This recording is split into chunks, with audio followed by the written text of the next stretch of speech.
2010 අවුරුද්දේ හැදුවා ආණ්ඩුව පාර්ලිමේන්තු මන්ත්‍රීවරුන්ට අල්ලස් දීලා 3න් 2 හදාගත්තා. පාර්ලිමේන්තු 3න් 2.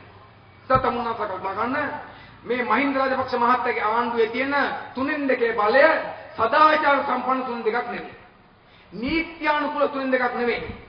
අපේ රටේ ජනතාව මහින්ද මහත්තයාට ඡන්දෙන් 3න් 2ක් දුන්නේ නැහැ. මහින්ද මහත්තයා 3න් 2 ඇදුවේ කොහමද? අර පාර්ලිමේන්තුව කොටස් වෙන්න පුළුවන් වගේනේ. මාළුලයල්ලා කිව්වොත් අවුලක් නැහැ. ඕකේ විකිරණව කෙලවරක් නැතුව. නිසා එහෙනම් විකිරණ කට්ටිය මහින්ද මහත්තයාට සල්ලි වල. අරන් හදුවා 3න් 2. ඒක අනීතික 3න් 2ක්. සදාචාර විරෝධී 3න් 2ක්. ඒ 3න් 2 පාර්ලිමේන්තුව මොකද කරන්නේ? ඒ 3න් 2 බලය පාවිච්චි කරලා ජනතාවට සහන ගෙනාවේ නැහැ. 3න් 2 බලය පාවිච්චි කරලා අපේ රටේ ජනතාව වෙනුවෙන් හොඳ දෙයක් කරේ නැහැ. 3න් 2 බලය පාවිච්චි කරලා ගෙනාවා 18 වෙනි සංශෝධනය.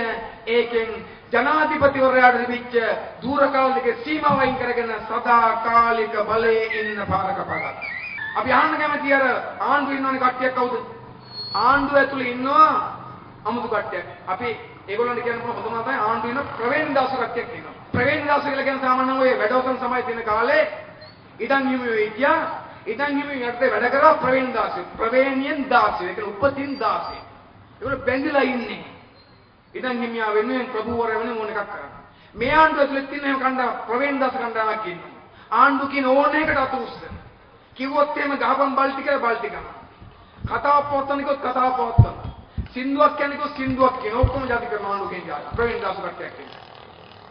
දේශප්‍රේමීත්වය තමයි ඔළුවේ දාන්නේ. දේශප්‍රේමී ඔළුවේ දාගෙන දේශප්‍රේම සලුපිලි අඳගෙන හැබැයි ආණ්ඩුවේ ප්‍රවේණ දාස වැඩි කරනවා. දැන් පහුගිය කාලේ ඒගොල්ලෝ ලොකු කෑ ගහවන්නේ 13 ලොකු අවුලක් අයින් කරන්න ඕන කියලා.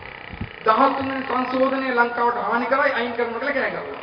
ඒ සම්බන්ධව අපිට විවාදයක් නෑ. අපි දකිනවා 13 වෙනි සංශෝධනය හානි කර එක. හරි. ඉතින් අයින් කරමු කියලා කෑ ගැහුවා. කෑ ගැහුවේ කොහොමද? 13 අයින් කරන්න ඕන. විශේෂයෙන්ම දැන් අලුත් කඩේටත් ඇවිල්ලා බෙදුම් වාදේ නිසා 13 ප්‍රශ්න කරවලා කියලා කිව්වා. කවුද? ඔය වීරවංශ මහත්තයාලේම කෑ ගැවලා. දැන් කොහොමද? දැන් 13 අයින් කර මොනවද? දැන් 13 මතකයි දැන් 19 කතා කරනවා. අර ආණ්ඩුවේ ප්‍රවීණ දාස මහත්තුරුන්ට ප්‍රවීණ දාසන් බවට පත් වෙච්ච විරවංශ මහත්තයාගේ මහත්තුරුන්ට දැන් 13 මතකයි. දැන් ඉතින් මහින්ද මහත්තයා 19 වුණානේ. දැන් 19 සම්මත කරන්න යනවා. කො 13? 13 ගැන කතාවක් දැන් නැහැ. අලුත් කඩේට ආවා කියලා කිව්වා බෙදුම් වාදේ. අර ශිරාණි මණ්ඩල මහත්මියන් දවස්වල. දැන් කොහේද? දැන් මොකද වෙන්නේ අලුත් කඩේට? දැනුත් අලුත් කඩේට ඇවිල්ලා තියෙන යාර්ථෙන් ගත්තොත් බෙදුම් වාදේ තමයි. වෙනම කක්වත් නෙවෙයි. ඒකට කතා නැහැ. සද්ද නැහැ. ඒ විතරක් නෙවෙයි. දැන් බෙදුම් වාදයේ අලුත් කඩේ නෙවෙයි තියෙන්නේ කොහෙද? දියවන්නවට ඇවිත් තියෙන්නේ.